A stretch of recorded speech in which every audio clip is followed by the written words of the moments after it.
Hey guys, welcome you all to our own YouTube channel Banking Insights Bengali. আমি সৌরভ এবং আজকের ভিডিওতে তোমাদের যে IBPS পিওর নতুন নোটিফিকেশন বেরিয়েছে তার যতটা সম্ভব সংক্ষেপে আলোচনা করার চেষ্টা করব এবং এই ভিডিওরই সেকেন্ড পার্টের মধ্যে তোমাদের as a candidate from West Bengal form fill up করার সময় ব্যাংকের প্রেফারেন্স তোমরা কিভাবে চুজ করবে সেটার একটা ব্রড এবং ডিটেল আইডিয়া দেবো।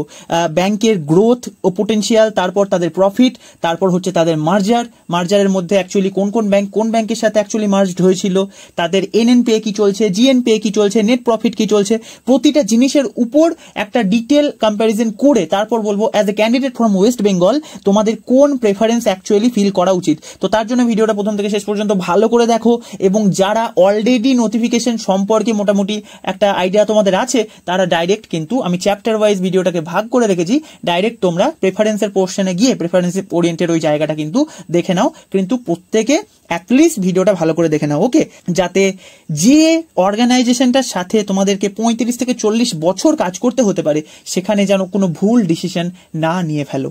ওকে, so let's start the video. So তোমরা অনেকেই জানো যে পিও, দেখো এই জিনিসটা অনেকে জানো না, এমটিটা হচ্ছে ম্যানেজমেন্ট ট্রেনি। পাঞ্জাব ন্যাশনাল ব্যাংকের যে পিওরা থাকে তাদের কোরা ম্যানেজমেন্ট ট্রেনি বলতে পছন্দ করে, সেই জন্য এখানে পিও এমটি লেখা থাকে, ঠিক আছে। এটা হচ্ছে 15th পিও নোটিফিকেশন আমাদের আইবিপিএস এর তরফ থেকে।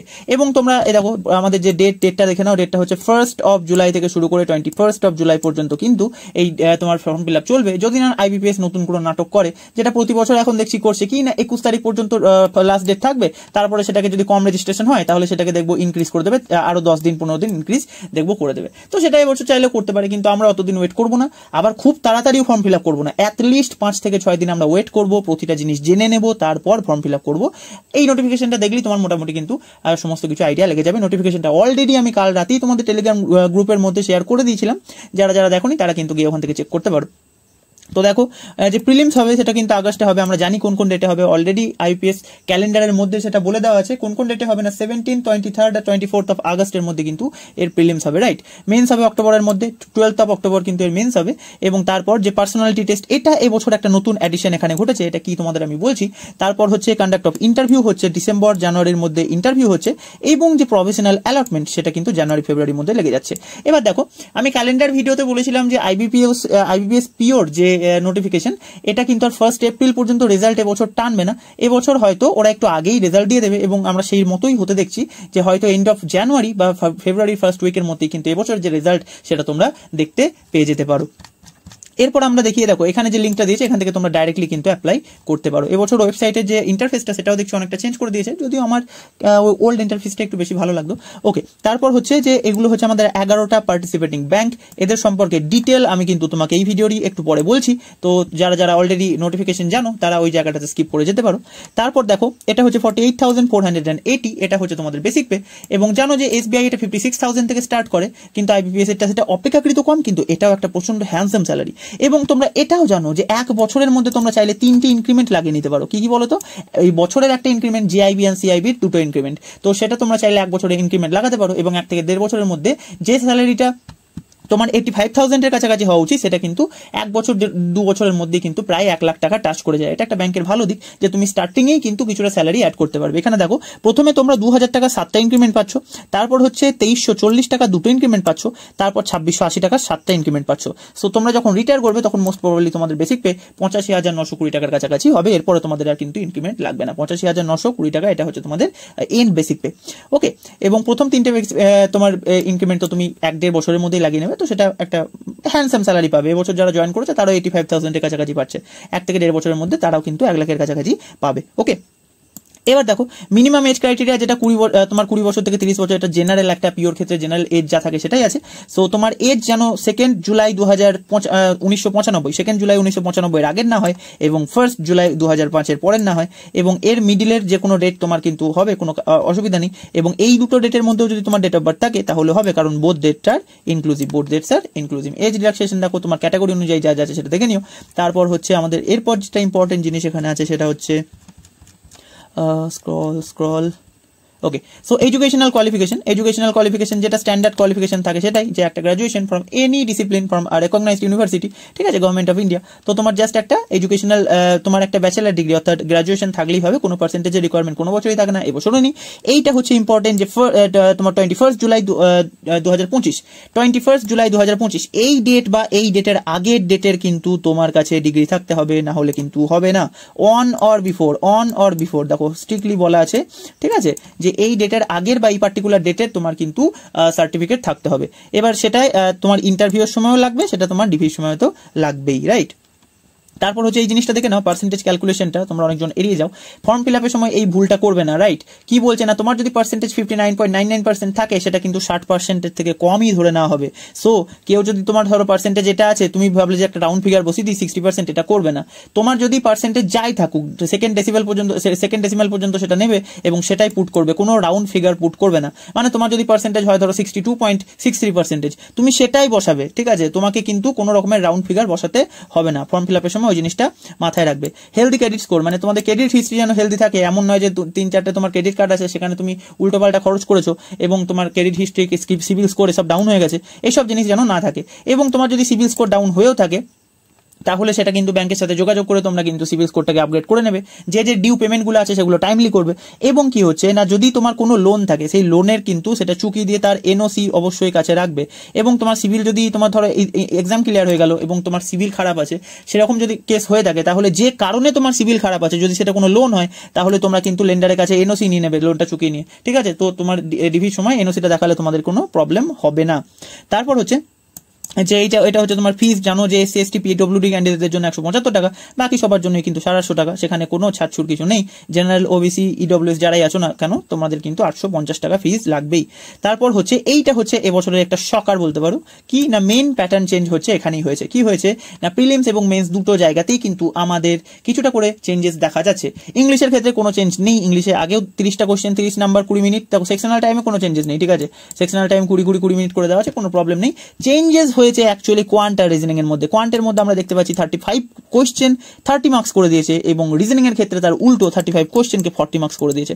এবার এটা কি হতে পারে, যেটা মোস্ট প্রবাবলি আমি বুঝতে পারছি, সেটা হচ্ছে এই 35 যেটা কোশ্চেন তুমি দেখছো, এটাকে 25 + 10 করবে, এবং যে 10টা কোশ্চেন আমাদের স্পিড ম্যাথ থাকে, সেই স্পিড ম্যাথ 10টা করেই দেবে প্রতিটা শিফটে, আমার যেটা মনে হচ্ছে, এবং সেটাকে 0.5 মার্কসে কিন্তু ওরা কনভার্ট করে দেবে। মানে স্পিড ম্যাথের কোশ্চেনগুলো কিন্তু আর 1 নাম্বার থাকবে না, সেটা তোমার সিম্পলিফিকেশন, অ্যাপ্রক্সিমেশন, কোয়াড্রেটিক নাম্বার সিরিজের যে কোশ্চেনগুলো আসে, সেগুলো কিন্তু আর 1 নাম্বারে থাকবে না। তো এটা দেখে এখনো পর্যন্ত সেই প্রেডিকশনটাই তো মনে হচ্ছে। এবং রিজনিং এর ক্ষেত্রে কিছু কোশ্চেন, মানে শেষের 5টা কোশ্চেনকে হয়তো ওরা 10 নাম্বার করে দিতে পারে, এবং কি দেবে সেটা এখন বোঝা মুশকিল। তোমরা যেখানে, আমরাও সেখানে। দেখো, প্যাটার্ন চেঞ্জ হওয়ার একটা খারাপ দিক যে সবার মানে নতুন জিনিস আমাদের সাথে ইন্ট্রোডিউস হয়, আমরা আগে থেকে জানতে পারি না, যদি না কোনো কিছু ওরা আইবিপিএস ক্লিয়ার করে, তাহলে আমাদের কাছে জানা থাকে না। একটা ভালো জিনিস হচ্ছে যে এটা সবার সাথে একসাথে ঘটছে, তো কারোর সাথে কেউ কেন এরকম ভেবো না যে কেউ ডিসঅ্যাডভান্টেজ আছো, প্রতিটা মানুষের সাথে এটা ঘটছে যারা এক্সাম দেবে, ঠিক আছে। সো প্যাটার্ন চেঞ্জ হলে সবাই কিন্তু একই জায়গাতে আছে, কেউ কারোর সাথে কোনো ডিসঅ্যাডভান্টেজ অ্যাডভান্টেজের ব্যাপার নেই। এখানে হচ্ছে যে চেঞ্জেসটা হচ্ছে সেটা দেখে নাও। দেখো, প্রতি বছর আমাদের যে নাম্বার ডিভিশনটা থাকে, সেটা হচ্ছে রিজনিং এ 60, জিএ তে 40, ইংলিশে 40 এবং ডিআই এর মধ্যে 60। তো এই দুটো 60 আর এই দুটো 40, এইভাবে কিন্তু প্রতি বছর চলে আসছিল। কিন্তু এই বছর দেখা যাচ্ছে যে এখান থেকে 10 নাম্বার বের করে আমাদের জিএ কে দিয়ে দেওয়া হয়েছে। এবং যে তোমার টাইম ডিভিশনটা দেখো, টাইম ডিভিশনটা তো ডাইরেক্টলি এই দুটো ফিক্স আছে, এই দুটো যা ছিল তাই আছে, কিন্তু এখান থেকে একদম ওরা টানা 10 মিনিট করে কমিয়ে দিয়েছে। এখানে এটা 1 ঘন্টার কাছাকাছি টাইম, 1 ঘন্টা টাইম থাকতো রিজনিং এর ক্ষেত্রে, এবং জি এর ক্ষেত্রে থাকতো 35 মিনিটস। এই দুটোকেই 10 মিনিট করে কমিয়ে দিয়েছে, দিয়ে টোটাল যেটা 180 মিনিট ছিল সেটাকে 160 মিনিট এরা করে দিয়েছে। এবং তার সাথে সাথে আমরা দেখতে পাচ্ছি রিজনিং এর 5টা কোশ্চেনও কিন্তু কমে গেছে। রিজনিং এর টোটাল আগে 45 কোশ্চেন ফর 60 মার্কস আসতো, সেটা এখন 45 কোশ্চেন থেকে কিন্তু কমিয়ে 40 কোশ্চেন করে দেওয়া হয়েছে। এবং যেটা আমাদের জিএ তে কিন্তু 40 কোশ্চেন আসতো, সেখান থেকে 5টা কোশ্চেন কমিয়ে দেওয়া হয়েছে। মানে কোশ্চেনের নাম্বার কিন্তু এখানেও কমে গেছে, এখানেও কমে গেছে, দুটো জায়গাতেই কোশ্চেনের নাম্বার কমে গেছে। ওভারঅলও তোমরা দেখো কিন্তু কোশ্চেন টোটাল 10টা কমে গেছে। আগে 155টা কোশ্চেন আসতো, এখন 145টা কোশ্চেন আছে। বাকি তোমার ইংলিশ এবং ডিএডিআই এর মধ্যে কিন্তু অ্যাকচুয়ালি কোশ্চেনের নাম্বার যা ছিল তাই আছে। এখান থেকে শুধুমাত্র এটা 60 মার্কসে আসতো 35টা কোশ্চেন, সেটা এখন 50 মার্কস করে দিয়ে, যে 10 নাম্বার ছিল সেই 10 নাম্বার এর সাথে অ্যাড করে দেওয়া হয়েছে। সেখান থেকে যেটা জিনিস এখন বোঝা যাচ্ছে যে জিএ কিন্তু তোমার এবার লেন্দি আসবে, কারণ 40টা থেকে 35টা কোশ্চেন কিন্তু মার্কস বাড়িয়ে দেওয়া হয়েছে, কোশ্চেনের নাম্বার কমিয়ে দিয়ে মার্কস বাড়িয়ে দেওয়া হয়েছে। তো জিএ কিন্তু প্রচন্ড ডিটেল ডে এবার তোমাদের পড়তে হবে, যে লেন্দি জিএ গুলো আসে, সেই জিএ গুলোর মনে হচ্ছে সংখ্যা এই বছর বাড়তে পারে। ওকে, তো এইভাবে কিন্তু আমাদের প্যাটার্ন চেঞ্জ হয়েছে, এবং প্যাটার্ন চেঞ্জে যে কি হবে ব্যাপার স্যাপার সেগুলো কিন্তু সময়ই বলবে, এখন তো আমরা সেইভাবে কিছু বুঝতে পারছি না। তার সাথে হচ্ছে ডেসক্রিপটিভে তোমরা দেখে নাও, ডেসক্রিপটিভে হচ্ছে আগে এস এর সাথে লেটার থাকতো, লেটারটাকে চেঞ্জ করে এবছর কম্প্রিহেনশন করে দিয়েছে। লেটারের সাথে এবার কম্প্রিহেনশনের জায়গায় ওরা কি দেবে, এসবিআই এর মতো ইমেল টিমেল এসব অ্যাড করতে পারে, সেটা দেখা যাবে, এখন তো বোঝা যাচ্ছে না। তো যাই হোক, এসবিআই এর মতো মানে একটা জিনিস হচ্ছে কি বলতো, তুমি যদি এসবিআই আর আইবিপিএস পিওর না, আর সেই ডিফারেন্সটা নেই, তোমরা মোটামুটি দুটোকেই একদম সেম ভাবে প্রিপেয়ার করতে পারবে, ঠিক আছে। এমনকি ইন্টারভিউতে অনেকটা এসবিআই এর মতো করেছে, সেটা তোমাদের আমি বলছি। কি কি প্যাটার্ন থাকতে পারে সেখানে হচ্ছে দেখো, economic social issues, emerging trends in banking and technology, আর তার সাথে সাথে কারেন্ট ইভেন্টস অ্যান্ড এথিক্স, এসবের উপর কিন্তু তোমার ডেসক্রিপটিভ রাইটিং হতে পারে। এবং ডেসক্রিপটিভ রাইটিং তোমরা জানো যে 30 মিনিটসের মধ্যে হয়, 25 নাম্বারে টোটাল হয়, এবং এটা সেই এআই দিয়ে চেক করা হয়, তো কোনো মানুষ চেক করবে না, তো সেটাও তো যেমন ছিল সেটা সেরকমই থাকবে, কোনো প্রবলেম নেই। এবং তো এইটাই হচ্ছে আমাদের মেন্সের প্যাটার্ন চেঞ্জ। এবার দেখা যাক এবছর থেকে কি হয়, কাট অফে কতটা চেঞ্জেস এর জন্য আসে। প্রিপারেশন কারোর কিছু আলাদাভাবে করার দরকার নেই, যেভাবে প্রিপারেশন করছিলে সেটাই করবে। এবং ডেসক্রিপটিভের জন্য কিছু কিছু এক্সট্রা জিনিস প্র্যাকটিস করতে হতে পারে। ডেসক্রিপটিভের জন্য তোমাদের আমি একটা ডেডিকেটেড ভিডিও আমি নিয়ে আসবো, তোমরা এখনো সব নিয়ে ভেবো না, এখন যেমন ভাবে তোমরা প্রিপারেশন করছিলে, আমার মাস্টার স্ট্র্যাটেজি প্ল্যান যেটা দিয়েছিলাম তার অ্যাকর্ডিংলি প্রিপারেশন করো। যদি প্রিপারেশন তোমরা বারবার চেঞ্জ করতে থাকো, তাহলে কিন্তু সেটা একমাত্র ক্ষতি যার করবে সেটা হচ্ছে তুমি, আর কিন্তু কারো কোনো ক্ষতি হবে না। যারা প্রথম থেকে শেষ পর্যন্ত একটা প্ল্যান ফলো করে একমাত্র এক্সাম, তারাই ক্লিয়ার করে নিয়ে যায়। এইটা এবছর আইবিপিএস পিওতে টোটাল নিউ, সেটা হচ্ছে পার্সোনালিটি টেস্ট। পার্সোনালিটি টেস্টে কি বলেছে, যে যারা মেন্স এক্সাম ক্লিয়ার করবে তাদের জন্য একটা পার্সোনালিটি টেস্টে ডাকা হবে। এবার এখানে একটা সেলফ রিপোর্ট ক্রিয়েট করা হবে। যে সেলফ রিপোর্টের যে ব্যাপারটা বলেছে, এটা তোমরা জানো যে এসবিআই পিওর ইন্টারভিউ যারা দিয়েছো, তোমাদেরকে একটা বায়োডেটা ফর্ম দেওয়া হয়, সেই বায়োডেটা ফর্মটাকে তোমাকে ফিল আপ করতে হয়। এটা কিন্তু আইবিপিএস পিওতে আগে ছিল না, এবছর মনে হচ্ছে সেই রকমই কিছু একটা ইন্ট্রোডিউস এরা করছে, যে ওই বায়োডেটা ফর্মের মধ্যে যেটা থাকবে সেটা তোমাকে ইন্টারভিউ প্যানেলের সামনে প্লেস করবে, মানে ইন্টারভিউ প্যানেলের সামনে সেটাকে তোমার পার্সোনালিটি প্রোফাইল যেটা আছে সেটা ওদের সামনে প্রেজেন্ট করা হবে, এবং ওখান থেকে হয়তো ওরা কিছু কোশ্চেন করবে। সো যাই হোক, তো এটা দেখো, এটা হচ্ছে নন কোয়ালিফাইং ইন নেচার, তো সেসব নিয়ে ভয় করার কোনো কারণ নেই, কিন্তু ম্যান্ডেটরি, মানে টেস্টটাকে তোমাকে অ্যাটেন্ড করতেই হবে, নাহলে তুমি ইন্টারভিউতে বসতে পারবে না।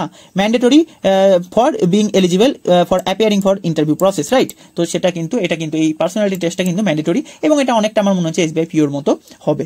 ওকে, সো তারপরে দেখে নাও, এটা তো যা ছিল তাই আছে, যে প্রতিটা কোশ্চেনের 1/4 সেটা negative marking for wrong answer, ঠিক আছে। তারপর কাট অফ এখানে বলছে যে মেন্সের উপর ভিত্তি করে তোমার ইন্টারভিউতে দেখা হবে, এবং ইন্টারভিউ আর মেন্সের উপর ভিত্তি করে তোমার ফাইনাল মেরিট তৈরি হবে, যেমন ভাবে হয়ে থাকে, ওটা নিয়ে কোনো প্রবলেম এখানে নেই। ইন্টারভিউর মধ্যে অনেকজন এটা জানো না, এটা জেনে নাও যে ইন্টারভিউর মধ্যে একটা মিনিমাম কোয়ালিফাইং মার্কস থাকে, সেটা হচ্ছে 40 আউট অফ 100। যদি তুমি 40 স্কোর করতে না পারো, ইউ আর অটোমেটিক্যালি ডিসকোয়ালিফাইড। এবং তোমার যদি কাছে কোনো ক্যাটাগরি থাকে, তাহলে এই যে এসসি এসটি ওবিসি পিডব্লিউডি যদি থাকে, তাহলে তোমার ক্যাটাগরি, তোমার কাট অফ হচ্ছে 35। ওকে, এবং যেটা তোমার প্রতি বছর হয়ে থাকে সেইভাবে কিন্তু এটা যে ফাইনাল মেরিট লিস্ট হবে, সেটা কিন্তু 80-20, এটা হচ্ছে তোমার মেন্স আর এটা হচ্ছে ইন্টারভিউ ওয়েটেজ, এইভাবে ওরা কিন্তু নর্মালাইজ করে তোমার টোটাল বা ফাইনাল মেরিট প্রেজেন্ট করবে। ওকে, তারপর আমরা দেখি list of documents. List of documents এই জিনিসটা তোমরা ভালো করে দেখে নিও, এটা শুধুমাত্র ডকুমেন্টস ভেরিফিকেশনের সময় নয়, এটা তোমার ইন্টারভিউ, ডিভি, প্রতিটা জিনিসের সময় লাগবে। আইবিপিএস পিও একটা জিনিস ভালো করে, এরা নোটিফিকেশনটা এতটাই ডিটেলড দেয় যে এখানে কোনো জিনিস তোমার বুঝতে বাকি থাকার কথা নয়, প্রতিটা জিনিস এখানে দেওয়া আছে। দেখো, ইন্টারভিউ কল লেটার হয়ে গেল, প্রতিটা জিনিস, ডেট অফ বার্থের জন্য তুমি কি কি দেখাতে পারবে, এটা পড়ে নিও, এই জিনিসটা পড়ে নিও, প্রতিটা ডকুমেন্টস রেডি করে রাখবে, এটা তোমার ডিভি এবং ইন্টারভিউ দুটোর সময় প্রেজেন্ট করতে হবে। ওকে, তারপর আমরা দেখে নিই কম্পিটেন্ট অথরিটি পর্যন্ত বলে দিয়েছে, যে দেখো SC ST OBC NCL certificate, তারপরে যে ইকোনমিক্যালি উইকার, মানে এই সব সার্টিফিকেট, তোমরা যে ক্যাটাগরি সার্টিফিকেট কোথা থেকে, মানে কোন অথরিটির কাছে থেকে বানাবে, সেগুলো কিন্তু প্রতিটা জিনিস এখানে বলে দেওয়া আছে। দেখো, যেগুলো ইন জেনারেল যাদের কাছে থেকে তোমরা বানাও তাদের নামই এখানে লেখা আছে, তো প্রবলেমের কোনো কারণ নেই, রাইট। তারপর আমরা দেখে নিই এখানে কি বলছে, যে রেশন কার্ড এবং লার্নার ড্রাইভিং লাইসেন্স, রাইট, এই দুটোকে কিন্তু তুমি আইডি প্রুফ হিসেবে ইউজ করতে পারবে না। রেশন কার্ডের মধ্যে তোমরা জানো ফটো লাগানো থাকে না, তো রেশন কার্ড তো ইউজ করাই যাবে না, এবং লার্নার লাইসেন্স তো কোনো ভ্যালিডেশনই নেই, তো ওই দুটোকে কিন্তু তোমরা কোথাও ইউজ করবে না। এবং যে সিগনেচার, সেটা কিন্তু এটা নো ব্রেনার, যে ক্যাপিটাল লেটারে যেন সিগনেচার না করো, তাও প্রতিটা মানে লিখে দিয়েছে যেন এইসব সিলি মিস্টেকও কেউ যেন না করে, সিগনেচার কেই বা ক্যাপিটাল লেটারে করে। ওকে, তারপর আসছে এই যে তোমার ফিজের কথাটা আবার বলে দিয়েছে, ফিজ তো মিস করাই যাবে না, ফিজ দিয়ে তো চলছে ওদের। যাই হোক, ফিজটা একটু বেশি, ফিজটা যদি কোনোভাবে একটু কমাতো, সেটা আইবিপিএস কোনোদিনও করবে না। ওকে, তারপর আমরা দেখি আর কি আছে। তবে আইপিএস সার্ভিসটাও সেই লেভেলে প্রোভাইড করে, এটাতে তোমরা তো করতে পারবে না, কোনো জায়গাতেই কমপ্লেন করার নেই। যদি একটু ট্রান্সপারেন্সি রাখতো সেই জিনিসটা, আমাদের মেন প্রবলেমটা শুধু র স্কোর ট্রান্সপারেন্সি এটা নিয়ে। যদিও বা এই নোটিফিকেশনে একটা জিনিস দেখে ভালো লাগছে, সেটাই তোমাদের আমি নেক্সট আলোচনা করবো। তার আগে ভ্যাকেন্সিটা দেখে নিই। ভ্যাকেন্সি হচ্ছে দেখে নাও, ইন্ডিকেটিভ ভ্যাকেন্সি চেঞ্জ হতে পারে, কমে না কোনো বছর, ইউজুয়ালি বাড়ে, প্রতি বছর বাড়ে। আগের বছর 3900 ছিল, সেই জায়গা থেকে 600 পেরিয়ে গেছিল, 3900 ছিল, সেই জায়গা থেকে পেরিয়ে 6000 হয়ে ক্রস করে গেছিল। এই বছর স্টার্টিংয়েই তোমার 5000-এর কাছাকাছি ভ্যাকেন্সি দিয়েছে, কিন্তু আগের বছর 5 থেকে 6টা ব্যাংকের নট রিপোর্টেড ছিল, এবছর জাস্ট 3টে ব্যাংকের নট রিপোর্টেড। যদিও বা একটা জিনিস দেখে খুবই ভালো লাগছে, সেটা হচ্ছে ব্যাংক অফ বরোদা এবছরও কিন্তু 1000টা ভ্যাকেন্সি দিয়েছে। তারপর হচ্ছে আমাদের যে ব্যাংক অফ ইন্ডিয়া, তার 700 ভ্যাকেন্সি, এবং এই যে কানাড়া ব্যাংকও কিন্তু 1000 ভ্যাকেন্সি দিয়েছে। এই দুটো জিনিস দেখে আমার খুবই ভালো লাগছে। ব্যাংক অফ মহারাষ্ট্রও 1000 ভ্যাকেন্সি দিয়েছে, যদিও বা এই ব্যাংকটাকে আমি সবার শেষে তোমার প্রেফারেন্সে রাখতে বলবো। যাই হোক, central bank of India 500 vacancy দিয়েছে। ইন্ডিয়ান ব্যাংক খুব ভালো ব্যাংক, কিন্তু এরা এখনো নট রিপোর্টেড, এখনো ভ্যাকেন্সি দেয়নি, কবে দেবে দেখা যাক। ইন্ডিয়ান ওভারসিজ ব্যাংক, এটাও খুব ভালো ব্যাংক, সাউথ ওরিয়েন্টেড ব্যাংক, কিন্তু 450 ভ্যাকেন্সি এরা প্রেজেন্ট করেছে। পিএনবি যদি আর একটু বেশি ভ্যাকেন্সি দিত সেটা তো তাহলে খুবই ভালো হতো, কিন্তু পিএনবি যাই হোক দেয়নি, 200টাই ভ্যাকেন্সি দিয়েছে মাত্র। Punjab and Sind bank 358 vacancy. UCO bank জানো, এটা আমাদের ওয়েস্ট বেঙ্গলের ব্যাংক, কিন্তু এই ব্যাংকটা এখনো পর্যন্ত নট রিপোর্টেড। ইউনিয়ন ব্যাংক, এটা একটা খুব বড় ব্যাংক, এরাও এখনো নট রিপোর্টেড। তো যাই হোক, মোটামুটি 5200 স্টার্টিংই মোটামুটি ডিসেন্ট ভ্যাকেন্সি আছে। এটাকে দেখে মানে ডিমোটিভেটেড হওয়ার মতো কিছু নেই, আবার খুব বেশি যে বেশি ভ্যাকেন্সি দিয়ে দিয়েছে সেরকম কোনো ব্যাপার নেই। একটা মিডিলে ভালো ভ্যাকেন্সি দিয়েছে, যেটাকে সামনে রেখে ভালো লেভেলের প্রিপারেশন তোমরা চাইলে করতে পারো। তো এবং এটা যদি আমাদের কপাল ভালো থাকে তাহলে এটা কিন্তু বেড়ে মোটামুটি 6500 হয়ে যাওয়ার চান্স আছে, যদি কপাল ভালো থাকে, ঠিক আছে। তো সেটা পুরো কপালের উপর ডিপেন্ড করছে, এখন দেখা যাক কি হয়। এই 3টে ব্যাংকই জানো যে ইউনিয়ন ব্যাংক মোটামুটি ভালোই ভ্যাকেন্সি দেয়, ইউকো ব্যাংক কি করবে বোঝা মুশকিল, আর মোটামুটি আমাদের ইন্ডিয়ান ব্যাংক, এরা দুজন যদি মোটামুটি একটু বেশি করে ভ্যাকেন্সি দিয়ে দেয় তাহলে কিন্তু ভ্যাকেন্সির সংখ্যাটা বাড়তে পারে। যেটার কথা বলছিলাম যে মেন্সের আমি একটা জিনিস দেখছিলাম, যে আগের বছরের নোটিফিকেশনটাও তোমাদেরকে আমি দেখাই। দেখো এখানে আমার আগের বছর নোটিফিকেশন খোলা আছে, এটা হচ্ছে আগের বছর নোটিফিকেশন, দেখেছো? প্যাটার্ন কোনো কিছু চেঞ্জেস নেই, প্যাটার্নে দেখো সে আগের বছরের প্যাটার্ন এটা, আর এটা হচ্ছে এই বছরের নোটিফিকেশন। তো আমি যেটা হিসাব করে দেখলাম সেটা হচ্ছে যে এই বছরের নোটিফিকেশনের মধ্যে, এই বছরের যে নোটিফিকেশন সেটার মধ্যে প্রচুর এক্সট্রা মেন্সের সেন্টার কিন্তু আইবিপিএস অ্যাড করেছে। বাকিগুলোর আমি গুনে দেখলাম, মোটামুটি আগের বছরের থেকে এই বছর প্রায় 40% প্লাস তোমার কিন্তু টোটাল সেন্টার কিন্তু বাড়ানো হয়েছে, প্রায় 40 to 50%। মানে আগের বছর যদি 100% সেন্টার থাকে, এই বছর বেড়ে সেটা 150% হয়ে গেছে। মানে মোটামুটি তুমি ধরে রাখো, তোমাকে একটা জিনিস দেখায় বুঝতে পারবে, ওয়েস্ট বেঙ্গলের মধ্যে দুর্গাপুরে মেন্সের সেন্টার কিন্তু কখনো পড়তো না, কিন্তু এই দেখো দুর্গাপুর কিন্তু ওয়েস্ট বেঙ্গলের মধ্যে অ্যাড করে দেওয়া হয়েছে, যেটা বোঝা যাচ্ছে একটা খুব পজিটিভ নিউজ হতে পারে, যে সিঙ্গেল শিফটের মধ্যে মেন্স করানোর জন্যই কিন্তু আইবিপিএস যে মেন্সের সেন্টার সেটা এত পরিমাণে বাড়িয়ে দিয়েছে। সেটা যদি হয় তাহলে নর্মালাইজেশনের যে ঝামেলা, সেই ঝামেলা থেকে কিন্তু মুক্তি পাওয়া যেতে পারে। ওকে, তো সিঙ্গেল শিফটে মেন্স এটা হওয়ার চান্সেস কিন্তু খুবই বেশি পরিমাণে আমরা দেখতে পাচ্ছি চোখের সামনে। যদি সেটা হয় তাহলে তার থেকে ভালো কিছু হতে পারে না। সিঙ্গেল শিফট মেন্স মানে নো নর্মালাইজেশন, সবাই নিজের যেটা অ্যাকচুয়াল মার্কস সেটাতেই কিন্তু তাদের মেরিট লিস্ট তৈরি করা হবে, রাইট? তো সেটা একটা খুবই ভালো জিনিস, পজিটিভ নিউজ এবছর। তারপর দেখা যাক আর কি আছে। এবার এই ভুলগুলো করো না, সিলি মিস্টেক তোমরা করতেই পারো, অনেকে করে, কিন্তু করবে না, কারণ আইবিপিএস দেখো প্রতিটা জিনিস নোটিফিকেশনে মেনশন করে দেয়, তোমরা কেউ পড়ো না নোটিফিকেশনটা, সেই কারণে যে প্রবলেমগুলো হয়। সিগনেচার হবে ব্ল্যাক ইঙ্কে, ঠিক আছে, এবং সেটা রানিং হ্যান্ড রাইটিং এ হবে, নো ক্যাপিটাল, একদম পুরো বড় করে বলে দিয়েছে। তারপর হচ্ছে যেটা লেফট থাম্ব ইমপ্রেশন, সেটা তোমার ব্ল্যাক আর ব্লু দুটোতেই হতে পারে, কোনো প্রবলেম নেই। তারপর হচ্ছে আমাদের যেটা হ্যান্ড রিটেন ডিক্লারেশন, দেখো পুরো স্ট্রিক্টলি বলা আছে যে ব্ল্যাক ইঙ্কে হতে হবে, এবং এইটা হচ্ছে হ্যান্ড রিটেন ডিক্লারেশনের টোটাল ফরম্যাট, যে I dash name of the candidate hereby declare that all the information submitted by me in the application form is correct, true and valid, and I will present the supporting documents as and when required. এই যে তোমার application written declaration, এটা কিন্তু তোমাকে যেমন ভাবে দেওয়া আছে সেইভাবে করতে হবে। এসবিআই এর ডেট অফ বার্থটা ইনক্লুড করা থাকে, যেটা তোমার আমি নোটিফিকেশনে বলেছিলাম, কিন্তু এখানে কোনো ডেট অফ বার্থ দেওয়া থাকে না। তো একদম যেভাবে বলা আছে সেই জিনিসটা করবে, পরে বলো না যে এসবিআইটা বানানো ছিল ওটাই ভুল করে আপলোড করে দিয়েছি। আইবিপিএস তোমার ভুল শুনবে না, হ্যাঁ, যদিও এগুলো নিয়ে খুব একটা ঝামেলা হয় না, কিন্তু নিজের দিক থেকে কোনো রকমের প্রবলেম তোমরা ক্রিয়েট করবে না। তারপর এরপর আছে হচ্ছে দেখে নি কি আছে। ওকে, সো অ্যাটেনশন বড় করে লিখে দিয়েছে, এটা আমি হাইলাইট করিনি, এটা অলরেডি হাইলাইট করা ছিল। কি বলেছে না, 1 এপ্রিল 2025 এই ডেটের পর যারা ওবিসি এনসিএল নিয়ে যাচ্ছ, নন ক্রিমি লেয়ার, ঠিক আছে, তাদের যেন সার্টিফিকেট এই ডেটের পর মানে করা হয়, ইস্যু করা হয়। জানো আগের বছর সেটা 1/4/2024 ছিল, যারা এসবিআই ক্লার্কের ফর্ম ফিল আপের আমি যে ডকুমেন্টসের ভিডিওটা আপলোড করেছিলাম, সেখানে ওটা কি ছিল 1/4 মানে এপ্রিলের ফাইন্যান্সিয়াল ইয়ারের স্টার্টিং থেকে কিন্তু এরা ডেটটাকে সবসময় কনসিডার করে, সেটা ইয়ের ক্ষেত্রেও, ওবিসির ক্ষেত্রে এবং ইডব্লিউএস এর ক্ষেত্রেও। ইডব্লিউএস এর ক্ষেত্রে দেখো 24-25 ইয়ার সার্টিফিকেট দেখে জানো তোমার যে সার্টিফিকেটটা সেটা যেন 25-26 জন্য বিল্ড করা হয়। পরিষ্কারভাবে লেখা আছে যে সার্টিফিকেটটা বানাবে সেটা যেন 25-26 জন্য ভ্যালিড হয়।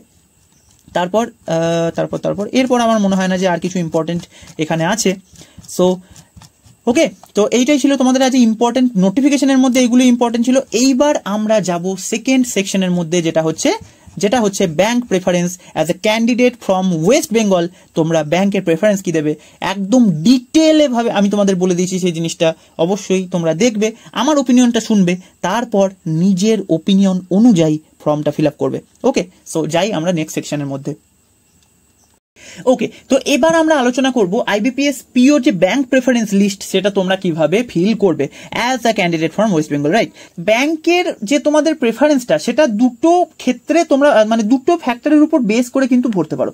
একটা হচ্ছে যে তুমি বাড়ির কাছে পোস্টিং পাবে কিনা, আর একটা হচ্ছে যে সেই পার্টিকুলার ব্যাংকের গ্রোথ কত, সেই পার্টিকুলার ব্যাংকের তোমার অ্যালাউন্সেস অ্যান্ড পার্কস বাকি ব্যাংকের থেকে আলাদা কিনা। সো এইসবের উপর কিন্তু ডিপেন্ড করছে তুমি ব্যাংকের প্রেফারেন্স কিভাবে ফিল করবে। আমি বলবো অ্যাজ এ ক্যান্ডিডেট অফ মানে ব্যাংকিং সেক্টর, তোমাদের মাথায় কিন্তু বাড়ির কাছে পোস্টিং এসব জিনিসপত্র নিয়ে বেশি আগ্রহী না হওয়াই ভালো। কারণ তোমরা জানো যে রিজার্ভ ব্যাংকের গাইডলাইন অনুযায়ী কিন্তু পিওর একটা ফ্রিকোয়েন্ট ট্রান্সফার পলিসি আছে, 5 বছরের বেশি কিন্তু কেউ কোথাও কোনো ব্রাঞ্চে থাকতে পারে না, ঠিক আছে? সেটা পিও, শুধু পিও নয়, ক্লার্কেরও সেই একই জিনিস। পিওর তোমার পোস্টিং হচ্ছে প্যান ইন্ডিয়া হয় এবং ক্লার্কের সার্কেলের মধ্যে হয়, ইন্টার সার্কেল পোস্টিং হয়। এবার যেটা হচ্ছে পিওর ক্ষেত্রে প্রবলেম বলবো, কারণ দেখো ব্যাংকে তুমি কাজ করতে এসেছো, তোমার সেক্টরটাকে ভালো করে জেনে নিয়ে তারপর আসাই উচিত, তাই না? কারণ তোমার যদি কাজের সাথে তোমার মন না বসে, তুমি যদি ব্যাংকিং একটা সার্ভিস সেক্টর এবং সার্ভিস সেক্টরের মধ্যে তুমি যদি এসে বলো যে আমাকে কাস্টমার ডিলিং করতে হচ্ছে, আমাকে কাজের প্রেশার আছে, প্রতিটা জিনিস হবেই। আর ব্যাংকের উপর কাজের প্রেশার ডিপেন্ড করে না, কাজের প্রেশার ডিপেন্ড করে ব্রাঞ্চ টু ব্রাঞ্চ, বুঝতে পারছো? সো কোন ব্যাংককে তুমি প্রেফারেন্সে আগে রাখবে সেটা আমার ওপিনিয়নে সবসময় আমি বলবো যেসব ব্যাংকের গ্রোথ পোটেনশিয়াল ভালো, প্রফিট মার্জিন ভালো, নেট এনপিএ কম, গ্রস এনপিএ কম, তোমার নন পারফর্মিং অ্যাসেট কম চলছে এবং তাদের ডিজিটালাইজেশন ভালো হচ্ছে, ফরেন পোস্টিং ভালো, তোমার ফরেন প্রেজেন্স ভালো, এইসব ক্ষেত্রে দেখে তারপরেই কিন্তু তোমাদের ব্যাংকের প্রেফারেন্স ভরা উচিত। এবং তার সাথে সাথে যদি সেই ব্যাংকটার সেই পার্টিকুলার ব্যাংকটার প্রেজেন্স তোমার স্টেটের মধ্যে অনেক বেশি থাকে, তাহলে তো সোনায় সোহাগা, রাইট? সো প্রথমে দেখো, প্রথম স্লাইডে আমরা কি দেখছি না, নেট প্রফিট, জিএনপিএ আর এনএনপিএ, গ্রস নেট তোমার নন পারফর্মিং অ্যাসেট, আর একটা হচ্ছে নেট নন পারফর্মিং অ্যাসেট। এই দুটো জিনিস দেখবো। তার সাথে সাথে কিন্তু ফাইন্যান্সিয়াল ইয়ার 2024-25 সেই পার্টিকুলার ব্যাংকটা নেট প্রফিট কত করেছে তার উপরেও কিন্তু আমরা আলোচনা করবো, রাইট? সো এইসব ক্ষেত্রে দেখো এখন ব্যাংক অফ বরোদা হচ্ছে তোমার সব থেকে বেশি ভালো কাজ করছে। একটা টাইমে পিএনবি সব থেকে বেশি প্রফিট দিত, কিন্তু এখন সেই সব মার্ক ব্যাংক অফ বরোদা কিন্তু ছাড়িয়ে দিয়ে চলে গেছে। 2024-25 মধ্যে ব্যাংক অফ বরোদার টোটাল প্রফিট দেখেছো কত বেশি, 19,581 কোটি টাকার প্রফিট কিন্তু এক বছরের মধ্যে ব্যাংক অফ বরোদা করেছে। তোমাকে একটা জিনিস বলি, অনেকজন এই জিনিসটা ভাবো যে আমাদের যে ব্যাংকিং সেক্টরের মধ্যে কিন্তু প্রাইভেটাইজেশনের যে ব্যাপারটা সময়ের মধ্যে চলে আসে, সেটা নিয়ে কি কোনো প্রবলেম ক্রিয়েট হতে পারে। দেখো, এটা তোমাকে একটা খুব ক্লিয়ারলি বলে দিচ্ছি, কোভিডের টাইমে 2020 আশেপাশে, সেই সময় যেহেতু প্রতিটা সেক্টর মার খেয়েছিল, ব্যাংকিং সেক্টরও কিন্তু মার খেয়েছিল এবং সেই কারণে প্রতিটা ব্যাংকের প্রফিট সেই সময় ডাউন চলে গেছিল। এবং 2019 সালে যেহেতু আইডিবিআই ব্যাংক সেটা অলরেডি তোমার প্রাইভেটাইজ করে দেওয়া হয়েছিল, সেই কারণে মানুষজনের মনের মধ্যে একটা ভয় ঢুকে গেছিল যে ব্যাংকিং সেক্টর কিন্তু আরও কিছু কিছু ব্যাংক যাদের এনপিএ বেশি তাদেরকে প্রাইভেটাইজ করে দেওয়া হতে পারে। কিন্তু সেসব মেঘ এখন মাথা থেকে কেটে গেছে, এখন আকাশ পরিষ্কার।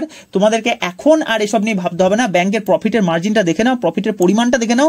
সরকারের কাছে এখন কোনো কারণ নেই কোনো ব্যাংকে প্রাইভেটাইজ করার। যেটা হতে পারে সেটা হচ্ছে মার্জ হতে পারে, ঠিক আছে?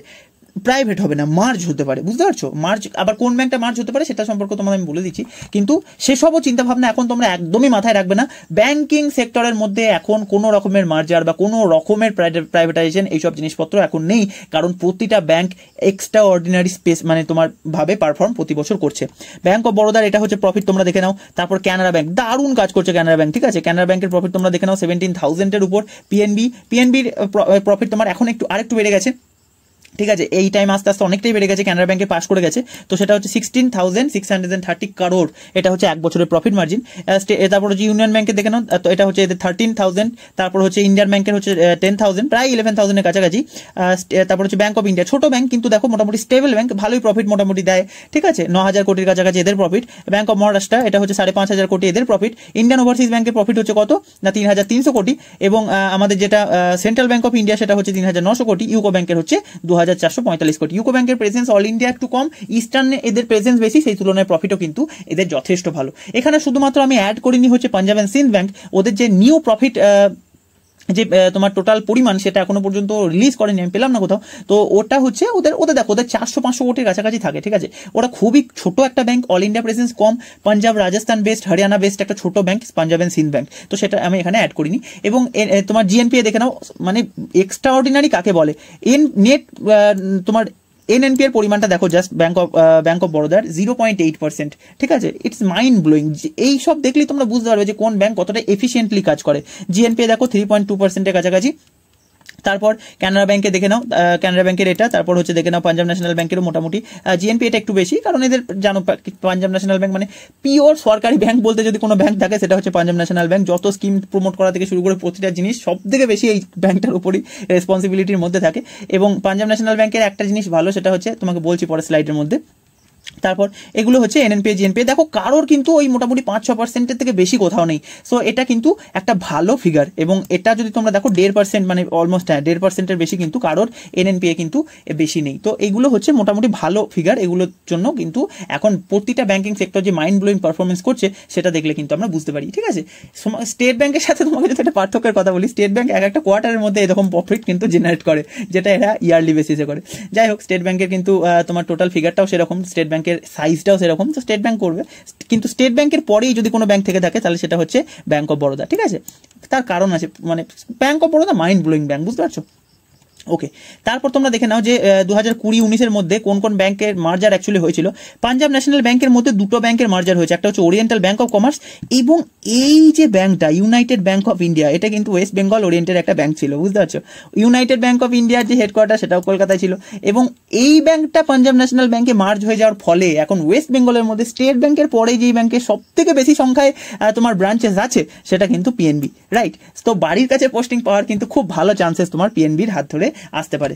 কানাড়া ব্যাংকের সাথে সিন্ডিকেট ব্যাংকের মার্জার হয়েছিল, তারপর ইউনিয়ন ব্যাংকের সাথে আন্ধ্রা ব্যাংক এবং কর্পোরেট ব্যাংক, এই দুটোর কিন্তু মার্জার হয়েছিল, কর্পোরেশন ব্যাংক, এই দুটোর মার্জার হয়েছিল। ইন্ডিয়ান ব্যাংকের মধ্যে এটা দেখো, এই যে কানাড়া ব্যাংক, তারপরে তোমার ইন্ডিয়ান ব্যাংক, এগুলো হচ্ছে সব সাউথ ইন্ডিয়ান ব্যাংক, রাইট? কিন্তু Indian bank south Indian bank হওয়ার সত্ত্বেও এর এলাহাবাদ, মানে ইউপির যে এলাহাবাদ, যেটা এখন মনে হয় নাম প্রয়াগরাজ হয়ে গেছে, তো প্রয়াগরাজ ব্যাংকের যে এলাহাবাদ ব্যাংক সেটা কিন্তু তোমার ইন্ডিয়ান ব্যাংকের সাথে মার্জার হয়ে গেছিল। সো তোমরা এরকম ভাববে না যে Indian bank south Indian bank বলে এই নর্থে প্রেজেন্স নেই। ইউপিতে কিন্তু প্রচুর ইন্ডিয়ান ব্যাংকের তোমার ব্রাঞ্চ তুমি দেখতে পাবে। এবং ব্যাংক অফ বরোদার সাথে কিন্তু 2019-এ বিজয়া ব্যাংক এবং দেনা ব্যাংক, এই দুটো ব্যাংকের কিন্তু মার্জার হয়েছিল, সেটা আমরা অলরেডি জানি। সো এই যে ব্যাংকগুলো মানে টপ ব্যাংক, বুঝতে পারছো, মার্জার করে করে এইসব ব্যাংকের সাইজ এখন অনেক বেশি। এবং এই ব্যাংকগুলোকেই কিন্তু তুমি এইখানেও টপ 5-এর মধ্যে দেখতে পাবে, এই ব্যাংকগুলোকেই কিন্তু তোমরা এখানেও টপ 5-এর মধ্যে দেখতে পাবে। তো সাইজ এবং প্রফিট, এই প্রফিট জেনারেশন, এইসব দেখেই কিন্তু তোমরা অ্যাকচুয়ালি প্রেফারেন্স দেবে। এবং আমার প্রেফারেন্স আমি কি দেবো সেটা হচ্ছে তোমাদেরকে বলে দিই। প্রেফারেন্সের মধ্যে সব সময় চেষ্টা করবে এই দুটো ব্যাংকে 1 আর 2-এর মধ্যে রাখার, রাইট? কারণ আমার কাছে এই ব্যাংক অফ বরোদা হচ্ছে আমার ফেভারিট ব্যাংক, রাইট? এবং সে কারণে আমি সবসময় ব্যাংক অফ বরোদাকে 1 নম্বর পজিশনে রাখি। তারপরে হচ্ছে পিএনবিকে আমি 2nd পজিশনে রাখি। তোমরা চাইলে পিএনবিকে 1-এর দাগে রাখতে পারো, ব্যাংক অফ বরোদাকে 2nd পজিশনে রাখতে পারো। ব্যাংক অফ বরোদা হচ্ছে একদম কি বলবো, একটা মানে ডিজিটাল ব্যাংক বলতে পারো, ঠিক আছে? আমাদের মানে ইন্ডিয়ার মধ্যে যে ব্যাংকগুলো আছে তার মধ্যে থেকে ভালো ডিজিটাল ফ্রেমওয়ার্ক আমি মনে করি আইসিআইসিআই ব্যাংকের, ঠিক আছে? আমার খুব একজন ক্লোজ ফ্রেন্ড, সেও আইসিআইসিআই ব্যাংকের মধ্যে কাজ করে, এবং আইসিআইসিআই ব্যাংকের যে ইন্টারনাল ব্যাপার সেগুলো আমি ভালোভাবেই জানি।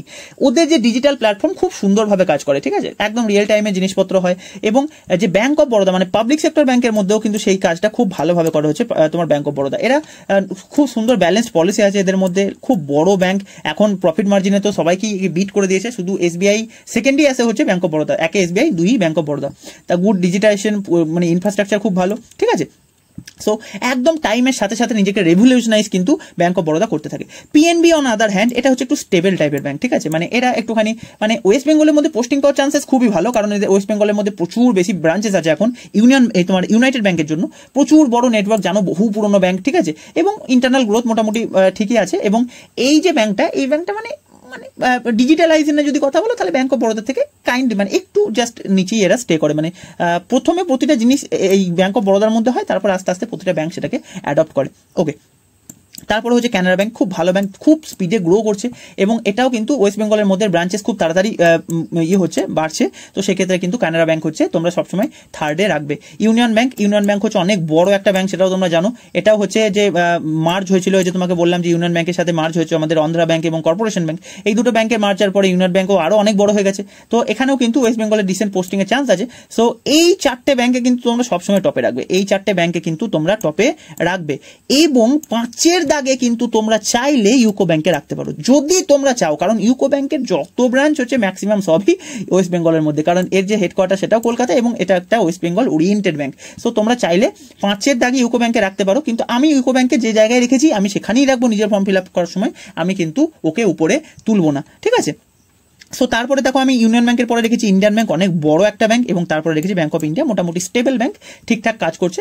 সো ব্যাংক অফ ইন্ডিয়াকে তোমরা 6-এর দাগে রাখতে পারো। 7-এ আমি রেখেছি ইউকো ব্যাংকে, 8-এ রেখেছি হচ্ছে আমাদের তোমার সেন্ট্রাল ব্যাংকে, 9-এর মধ্যে রেখেছি ইন্ডিয়ান ওভারসিজ ব্যাংক। এটা হচ্ছে কি না তোমার সাউথ ইন্ডিয়া বেস্ট ব্যাংক, তো সেই কারণে কিন্তু এটাকে আমি একটু 9-এর দাগে রেখেছি। সেন্ট্রাল ব্যাংকে 8-এর দাগে রেখেছি। এই দুটো ব্যাংকে চাইলে তোমরা একটু ইন্টারচেঞ্জ করতে পারো। এবং পাঞ্জাব অ্যান্ড সিন্ধ ব্যাংক এবং ব্যাংক অফ মহারাষ্ট্র, এই দুটোকে কিন্তু 10 আর 11-এর দাগে কিন্তু আমি রেখেছি। ব্যাংক অফ মহারাষ্ট্রের মধ্যে দেখতেই পাচ্ছ এখন হাজার রকমের ঝামেলা নিউজ আসছে, তো এইগুলোকে তোমরা আমি প্রেফার করবো একটু নিচের দিকেই রেখো। আর ব্যাংক অফ মহারাষ্ট্রতে কিন্তু এখন পোস্টিং তুমি ওয়েস্ট বেঙ্গলে পাওয়ার চান্স খুব কম, বুঝলে তো, মানে এটা আমি এখানে লিখেও রেখেছি ভেরি লো পোস্টিং চান্সেস, মানে মেজরিটি ক্ষেত্রে তোমার হয়তো দেখা গেল যে মহারাষ্ট্রতেই পোস্টিং হয়ে গেল। তো সেক্ষেত্রে কিন্তু ব্যাংক অফ মহারাষ্ট্র থেকে তোমরা একটু নিচের দিকেই রাখবে।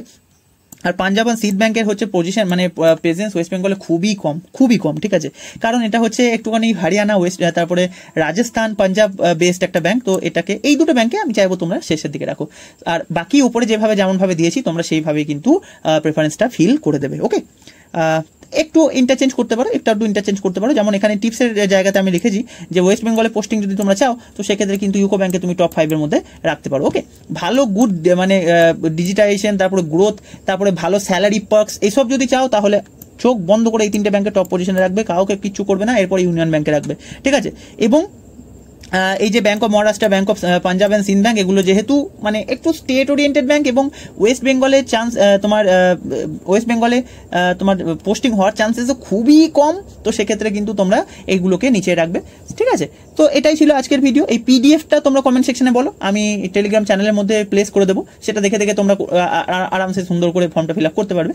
সো আমি আবার বলছি যে টপে সবসময় কিন্তু একদম সবার উপরে সবসময় কিন্তু তোমরা রাখবে হচ্ছে পিএনবি এবং ব্যাংক অফ বরোদার মধ্যে, দুটোর মধ্যে একটাকে, মানে এই টপ 4-এর মধ্যে কিন্তু তোমরা চাইলে ইন্টারচেঞ্জ করতে পারো, কিন্তু তোমরা এই 4টেকেই কিন্তু টপ 4-এর মধ্যে রাখবে। এই দুটোকে ব্যাংক অফ মানে বিওবি আর পিএনবি এই দুটোকে 1-2-এর মধ্যে ইন্টারচেঞ্জ করতে পারো, কানাড়া অ্যান্ড ইউনিয়ন ব্যাংকে 2-3-4-এর মধ্যে ইন্টারচেঞ্জ করতে পারো, ইউকোকে চাইলে তোমরা 5-এ রাখতে পারো। কিন্তু যেটা আমার পার্সোনাল প্রেফারেন্সের কথা যদি তোমরা জিজ্ঞেস করো তাহলে এটা হচ্ছে আমার পার্সোনাল প্রেফারেন্স। আমি যদি ফর্ম ফিল আপ করি আমি এইভাবেই ফর্ম ফিল আপ করবো, কোনো ব্যাংকে কিন্তু চেঞ্জ করবো না। ওকে, সো দেখো প্রচণ্ড ডিটেলে কিন্তু আমি ভিডিওটা বানিয়েছি। এইসব সংখ্যাগুলোকে তোমাদেরকে গুগল থেকে সার্চ করে বের করতে হবে। তো দেখো প্রতিটা সংখ্যাগুলোকে বের করা এবং সেগুলোকে নিয়ে প্রেজেন্টেশন বানানো, সেগুলোর জন্য টাইম লাগে। তো প্লিজ তোমরা অনেকে চ্যানেলটাকে ভিডিও দেখছো, তোমরা সাবস্ক্রাইব করছো না, প্লিজ সাবস্ক্রাইব করে দিও। ওকে, এবং আমি নিচেতে টেলিগ্রামের লিঙ্ক দিচ্ছি, সেই টেলিগ্রামের মধ্যে তোমরা জয়েন করে নিও। পিডিএফটা কিন্তু আমি টেলিগ্রামের মধ্যে প্লেস করে দেবো। আজকের জন্য এতটাই, বাই ফর টুডে।